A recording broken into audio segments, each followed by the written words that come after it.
very warm welcome to all of you to Ayurvedic Healing and Beyond podcast. This is your host, Dr. Vignesh Devraj. And this is a special episode because this is my 100th episode after I started my podcasting journey from the lockdown. And as I told you, I'll be inviting a very special guest, someone who is very close to me through his works, through his teachings, through his books. And also now that we have his courses online, and that is Dr. Robert Svoboda.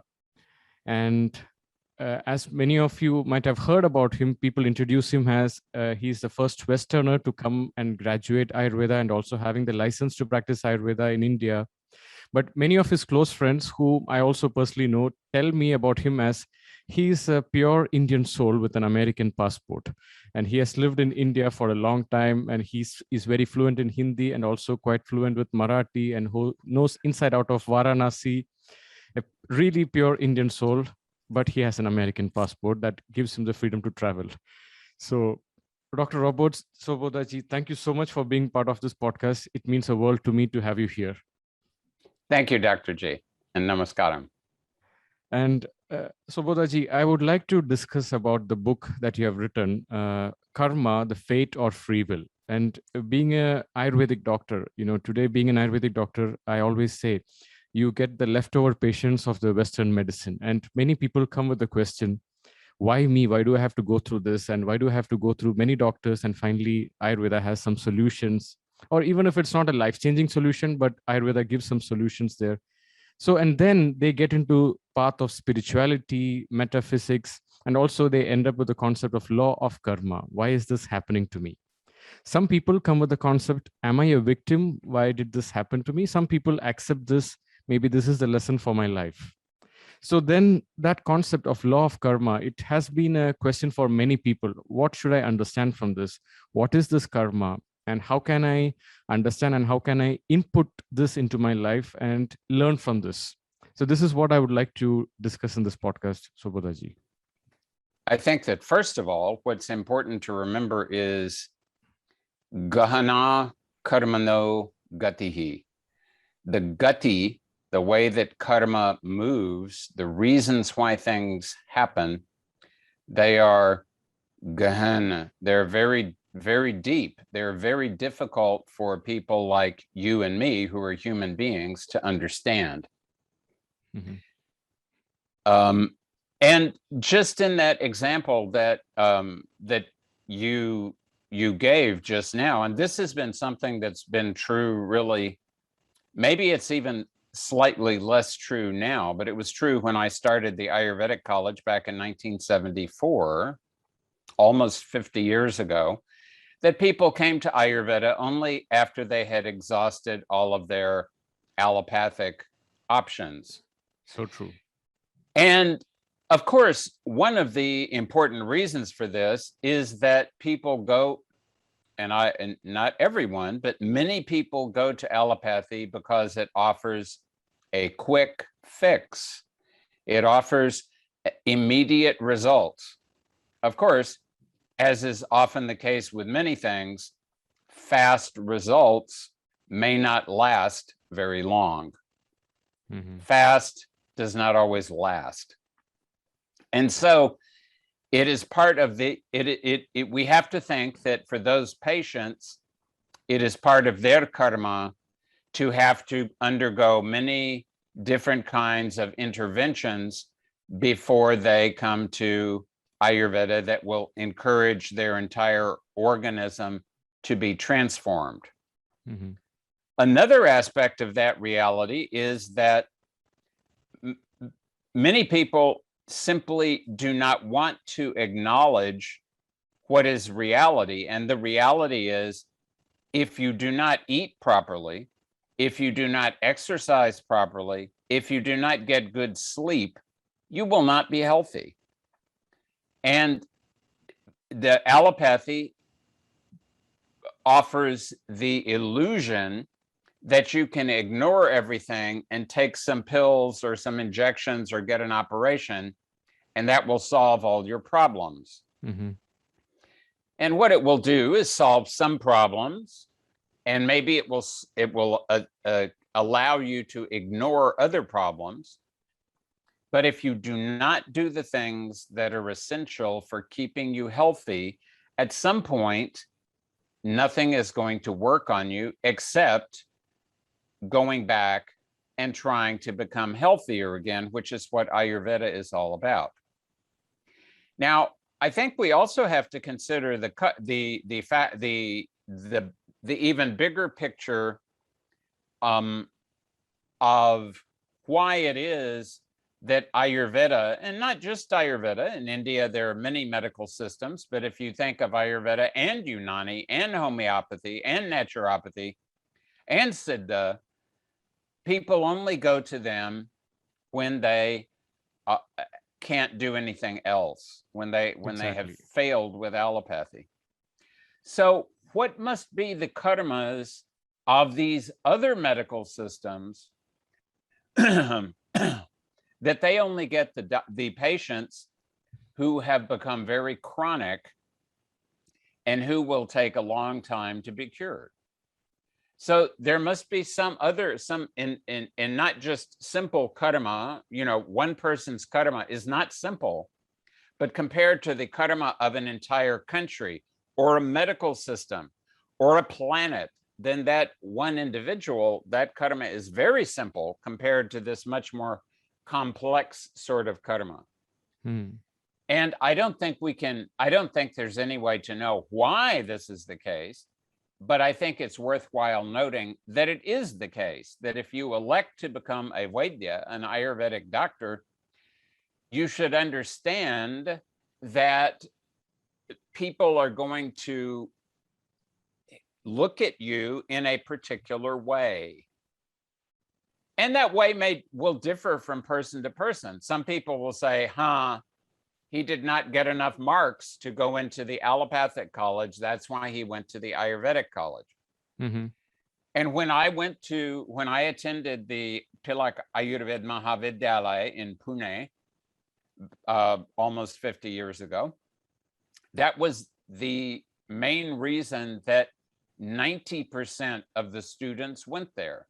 They wanted to go to allopathy, but they didn't get enough marks in the exam, and so they came to Ayurveda instead. So many people will think that. Many people will think that, this person is some sort of very traditional, orthodox Hindu who is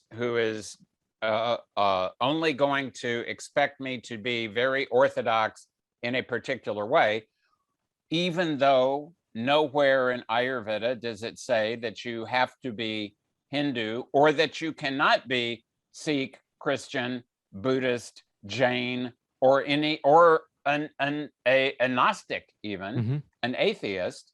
The Ayurveda is not at all about sectarianism, but some people will think that way.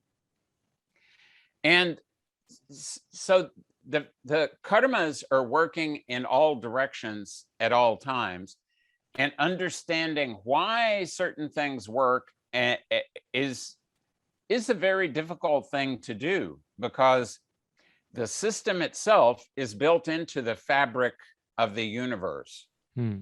Even modern physics has acknowledged that there is a fabric of space-time, and each one of us is interacting with that fabric in very subtle ways.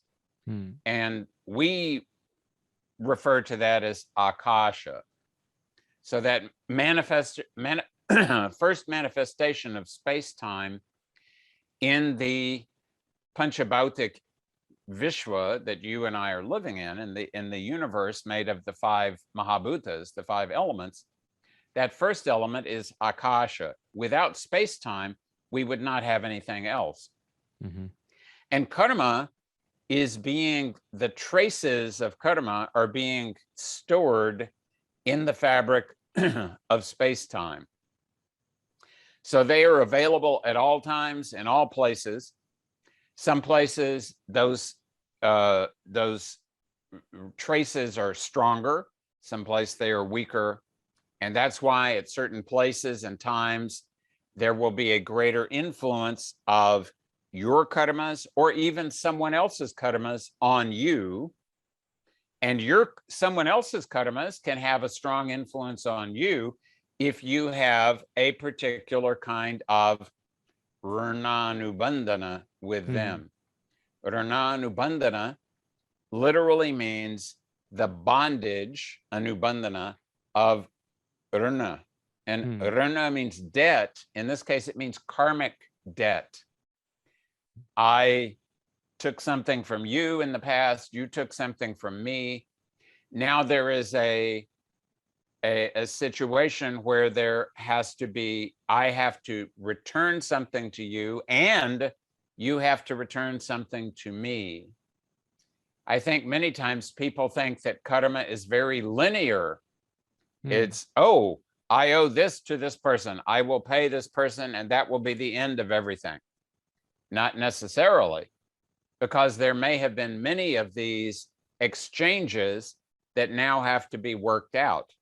So Rananubandhana is what is created by performing actions, and all actions in thought, in word, in deed, these are all karmas. And this is why it has been said, and I'm told that Gandhiji said this, I actually don't know that, but this is what I've been told, that once God created the law of karma, he was able to retire. And why this is the case is that the law of karma is a universal law. It's Newton's third law of physics. Wherever there is an action, there will be a reaction. And it happens in the fabric of space-time. And those actions are stored in the fabric of space-time. And then when the time for the reaction occurs, when the karma phala, the fruits of karma, have matured, then automatically that reaction will occur. It doesn't require some supreme being to be directing everything. It is happening automatically. It is happening everywhere at all times in a very sort of kind of like a hologram, where everything is the same in all places, everywhere. So understanding how this happens is something that may be very difficult or impossible for you and me to do. What we can try to understand is the karmic patterns in our lives and how we can best work with those patterns. But the problem is that if you say to yourself, I want to understand why this karma happened, you're asking for quite a lot. In fact, you're asking for more than the devatas themselves have available to them. So you and I are not devatas, and if the devatas have problems, then you and I are going to have problems also. There's a very fine story that my mentor Vimalanandaji liked to tell about Indra, Bhagavan Indra, the king of the devatas, and his parrot, his shuka, his tota. And Indra had a long and happy experience of life with the parrot until the point one day that he had a thought. And that thought was, I have enjoyed my association with this parrot for so long. What a great parrot, how fortunate I am. But at some point, the parrot is going to die, because even we devatas, we are supposed to be amara, but nothing is amara, really. Even at the time of the Mahapralaya, everything dissolves. So the parrot is also going to disappear. When will that happen? Now, thought, word, and deed. So this first thought that Indra had, this was a karma.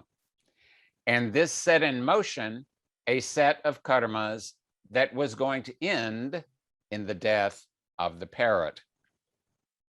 But Indra did not know this, because he was being influenced by the karmas of the parrot.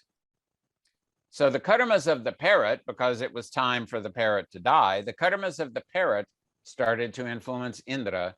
And Indra thought, oh my goodness, the parrot is going to die. When is that going to happen? I don't know. Even though I am Indra, I do not know this. It's very unfortunate that I have to admit that I am not Sarvajna, omniscient, but I am not. So I must go to someone to try to find out. So why don't I go to Lord Brahma, who is, after all, he has created everything. He must know how long these things will last. So we went to Brahma and he said, Bhagawan, please explain. And Brahma said, Indra, the situation is that I just create things.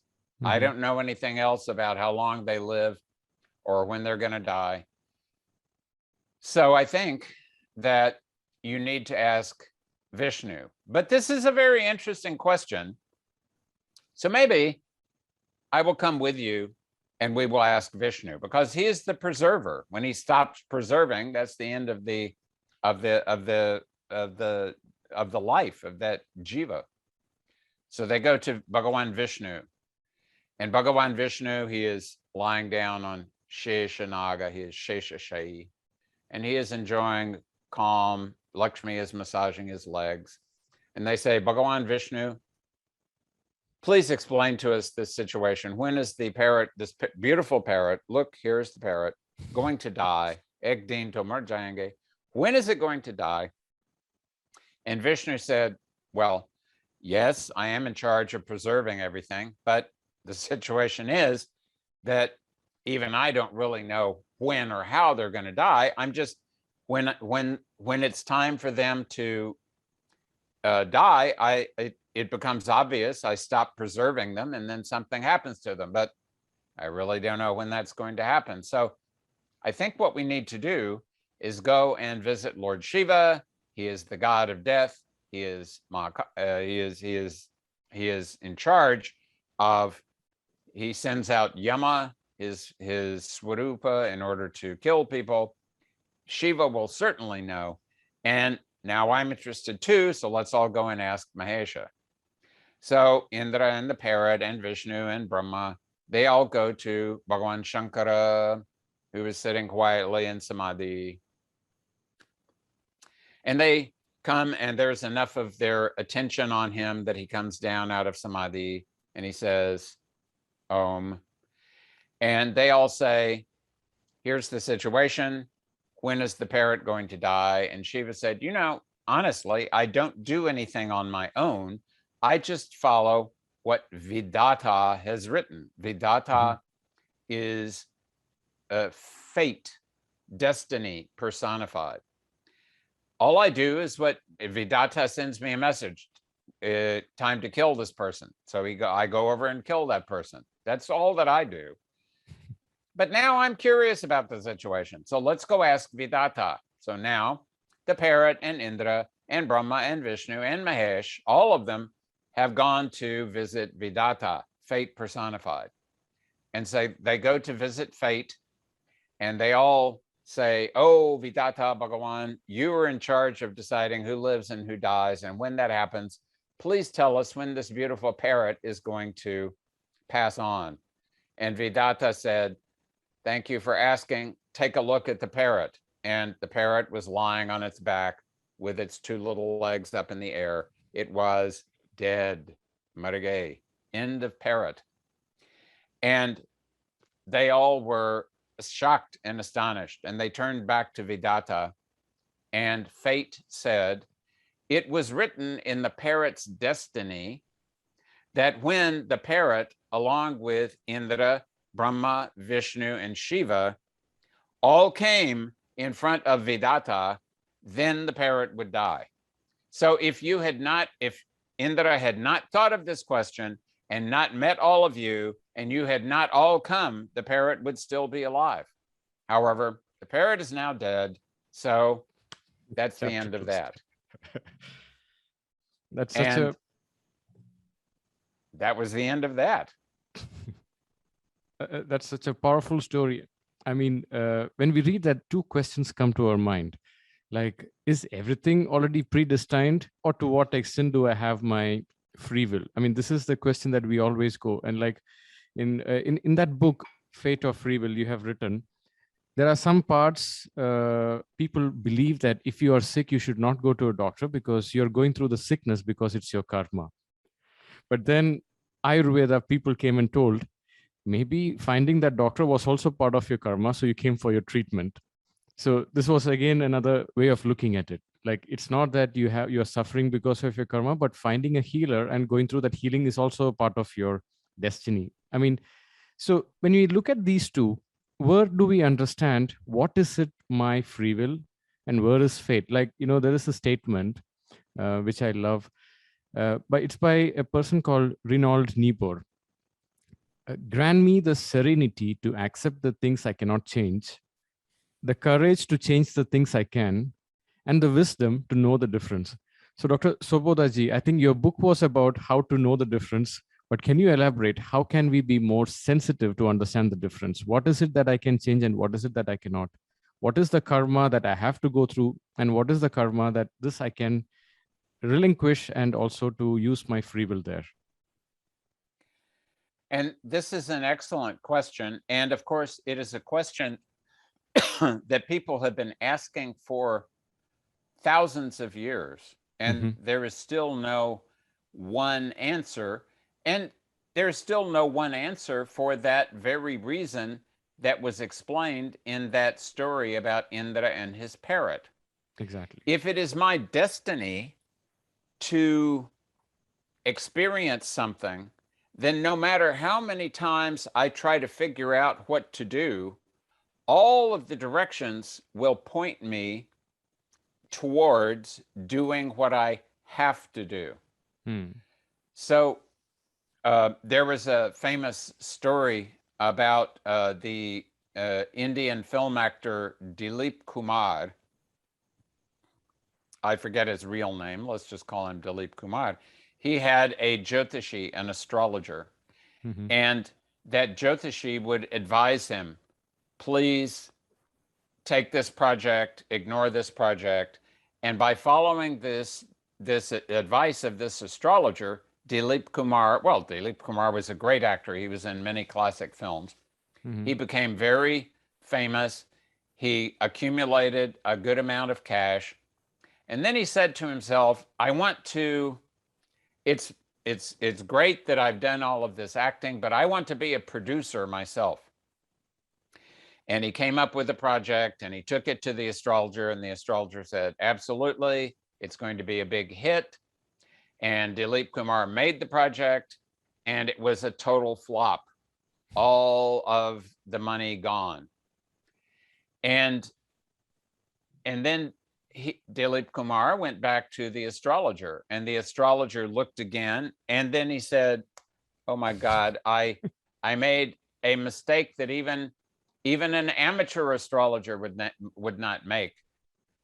But of course, then it was too late. And why did he make that mistake? He made that mistake, even though he had been looking at this chart for the past many, many years. He made this mistake because it was destined that Dilip Kumarji should lose all of his money at this moment. So sometimes, if the karmas are completely fixed, which is why you will have which is why people will think that karma is fated. Sometimes when the karmas are completely fixed, no matter what you try to do, no matter where you try to go, no matter how you try to think about it, you will be forced to think in a particular way so that you will get to that particular result. And when it's really fated that way, then there is no escape. There's a Sufi story about a man living in Baghdad in Iraq, and this is hundreds of years ago. And that Sufi, this man was a very he was a good sadhak, and he was aligning himself with reality. And one day he was in the bazaar in Baghdad, and he saw death, and he thought, "Oh my God, I'm seeing death, and this can't be good. Maybe death is looking for me. I had better leave Baghdad. I will go to Samarra, and that will be far away from Baghdad. He will never be able to find me over there." And back in Baghdad, death is standing there, and he is thinking to himself, "How strange that I should see this man today in the bazaar in Baghdad, because I have an appointment with him in Samarra tomorrow." So had that man not seen death, had that man not thought about death, he would have stayed in Baghdad. He would not have gone to Samarra. He would not have died. But the very fact that it was time for him to die, he saw death. He thought, "I'm going to save myself by going to Samarra." And all he did was put himself in the place where death could take him away. Mm. So this degree of karma is what we call in Jyotisha drda karma. Drda. And drda is a difficult word to say because it is a difficult concept. Drda means fixed, solid, immobile, can't be moved. Dhruva had drda vishwasa in Lord Vishnu. That's why he is Dhruva. He is stable. And what you want to look at when you're using Jyotisha to look at someone's life, you want to see the areas where there is Drda karma, because those are the areas that you can make predictions on. Mm. It's very hard to predict about karma that is not fixed, because people are performing karmas all the time. So the opposite of drda karma is adrda karma. In Sanskrit at the beginning of a word means not. So not fixed, adrda. And that means that the karmas in this area of your life are not completely fated. You will be able to perform some karmas now in this lifetime and make changes in your destiny in this area of your lifetime. And so there is this concept that there is a difference between what is really fixed and fated and what is not really fixed and fated. One of the problems that I've seen talking to people about Jyotisha over these past, I've been studying Jyotisha since 45 years now, is in India, most people believe that everything is fated, that everything is written down in the horoscope and you can see it and it's obvious and your life is going to be like that, whether you want it to be or not. And in many other places, like many so-called New Age people, especially in the West, but all over the world nowadays, many of these New Age people, they believe that nothing is fated, that you can do anything you want to at any time because the universe is full of so many possibilities, that everything is great. And both of these extremes are not accurate. The real accurate reality is that some things are fated and some things are not fated. Now the question comes, how do we figure out which things are fated and which things are not fated? And that is not so easy. In Jyotisha, what we do is we look for something that we call in English confluence. And confluence means if I look at a situation using several different principles, because in Jyotish there are many principles, many different ways of looking at a chart. And the rule is, if every time or most of the different principles that you apply to a chart, if they give you the same result, then that probably means that that result is fated, because you're getting the same message from many different places. And usually that's accurate. But let's say, okay, suppose you do not know Jyotisha, then what do you do? Then you may have to use the method of trial and error. You decide that, let's say, for example, you want to learn a new language, and you start studying that language. And if you get good results easily, and then you continue studying it for many months and years, then you speak it regularly, then there's a good chance you will learn that language. Mm-hmm. But sometimes it will happen that even if you study that language for many years and you have many people trying to teach you, and you are working very sincerely and very hard, and you still cannot pick up that language, that means either that it is not in your destiny to learn that language, or it is not in your destiny to learn any other language.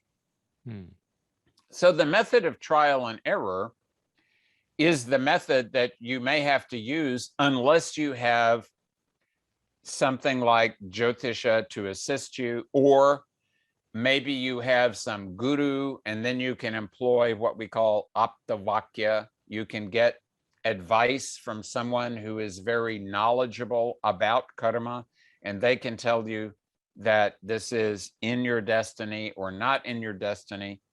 Or maybe you will get a dream, or maybe there will be some other indication. But if there is no indication that you can get, then you simply have to try things out, and you have to pay close attention, because otherwise you see people trying to do the same thing over and over. They want to learn to sing, and they get a Sangeet guru, and they do riyaz, they do abhyasa for a long time, and they still don't sound any good. And they conclude that the Sangeet guru is useless, and they get another Sangeet guru, and then they get another one, but the result is the same. If you keep getting the same result again and again, there are only two possibilities. One is that at that time in your life, that is the only result you can get, and maybe in the future you will get a different result according to your dashas, which planet is influencing you at which time. Or the possibility is that your lifelong, that is going to be the same result. And sometimes it's difficult to know, but sometimes it's almost always difficult to know. But it's valuable to always, and this is something very similar to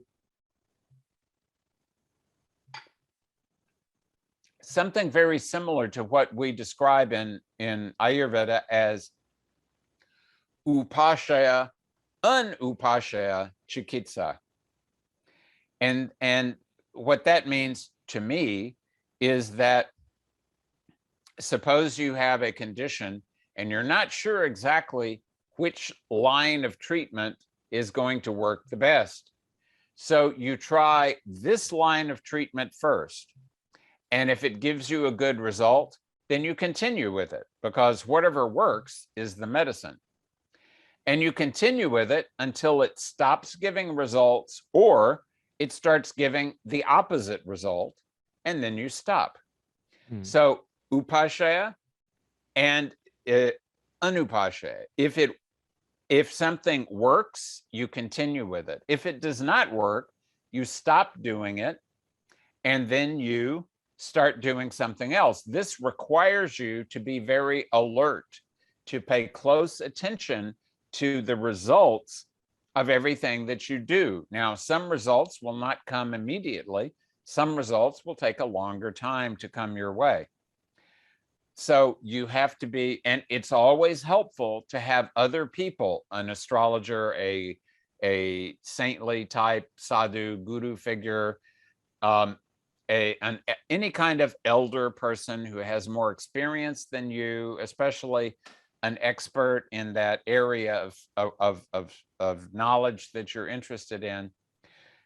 Getting advice from good people can assist you to understand whether something is actually going to, whether you're going to be able to be successful or maybe not. So, Svobodaji, I mean, this, some people listening to this might feel relieved. Some people listening to this might feel, oh my God, so I am fated to go through this. So in such situations, we usually tell them, once you know this is how the fate is going to be, let's not waste our time fighting it. Let us minimize the casualties that could happen from there. Like, I think in your book, there is a part when you mention, let's imagine that, there is a fate that a stone is going to hit your head. Maybe we do have the possibility to reduce the size of the stone, or a big stone can hit you and you could be really brain injured, or we could do some certain steps to make sure the size of the stone could be reduced. And that is one aspect in your book that I have read. So even though some fate can be possible, but you also mentioned that we do have the possibility to minimize the whatever the risk. And also there is a statement that you mentioned of Voltaire. As Voltaire used to say, you may not be able to alter the cards dealt to you in the game of life, but you certainly have control over how you play them. Even if your free will does not extend to changing your fate, it may extend to being able to manipulate your life in such a way that you minimize one area of fate that is not so desirable and maximize one area of fate that is. So I think this is where the whole idea is. I mean, where we can interpret all the sciences of Jyotish, the sciences of our gurus, and also this Aptavachana. I think that's where we need to invest our learning more. This is why it is so important, and this is why it has been emphasized again and again by expert people that during Kali Yuga, the most important thing to do is to repeat the name of God, because that itself is a karma. And the more you repeat that name, the more you align with that reality. And as you align more with that reality, then automatically the reality of Bhagavan or God or whatever name you want to apply, that reality will organize your life in the best possible way automatically. There is a famous book on Advaita Vedanta called the Tripura Rahasya. And in the Tripura Rahasya, there is one passage that says very clearly, what are you waiting for? Do you not see all around you that the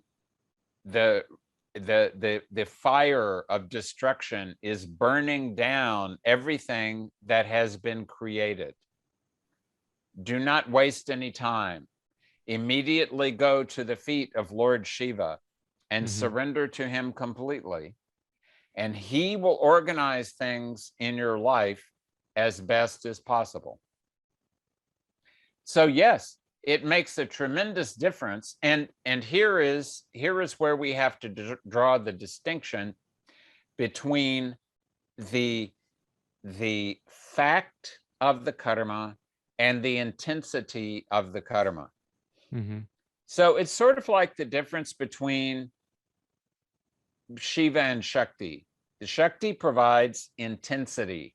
Shiva provides orientation, direction, and it provides the nature of what is going to happen. Shakti provides the intensity.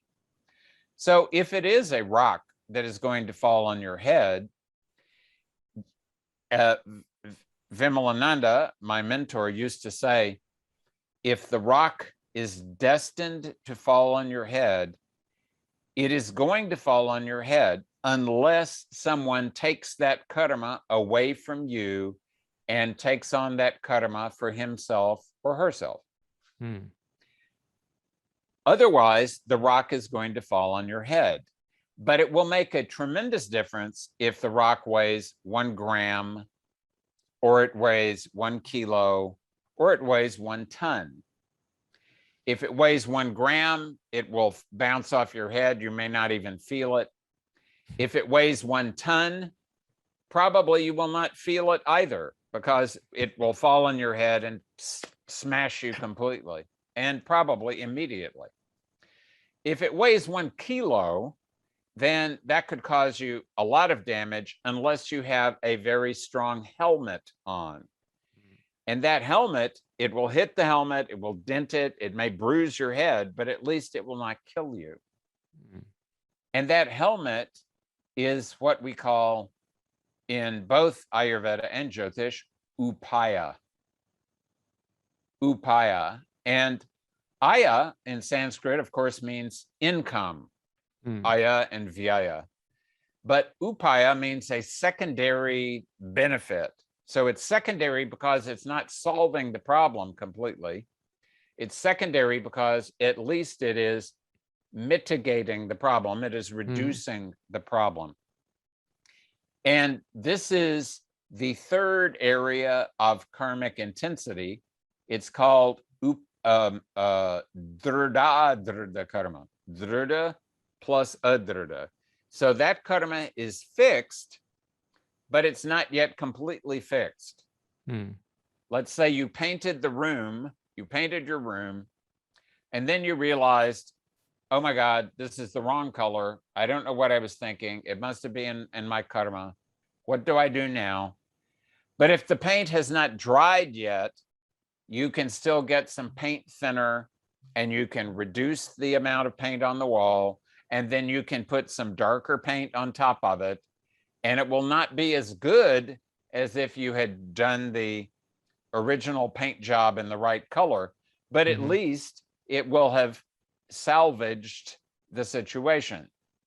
So that applies here also. Sometimes you will see in a person's chart that the karmas look very drida, but that there is the possibility that they could be made less drida. So that situation is drida. And in that case, upaya is very important. And for an upaya, you have to do some serious penance for a serious amount of time. That's another thing that people seem to forget, that when you want to actually change your karmas, that's not going to be as simple as simply repeating a mantra without focusing on it for a few minutes a day. It's going to require you to do a serious anushthan or purascharana, or to do some serious fasting, or to do some serious penance in order to burn through a lot of that karmic intensity that is interfering with your ability to move forward. One thing that Vimalananda did want everyone to remember is that life is not a sprint race. It's not a 100-meter race. It's an ultra marathon. It's a 100-kilometer race. It's a 200-kilometer race. You have to move slowly forward. He also used to say that, remember, if you were walking on the road is never going to get tired. You are the person who's going to get tired. So if you really want to transform your reality, you don't want to get all excited and do some very intense things for 2 months and then go back to your previous pattern of living. You want to start doing the right things for yourself and keep increasing your momentum until you get to a place where you feel like you are doing as much as you can.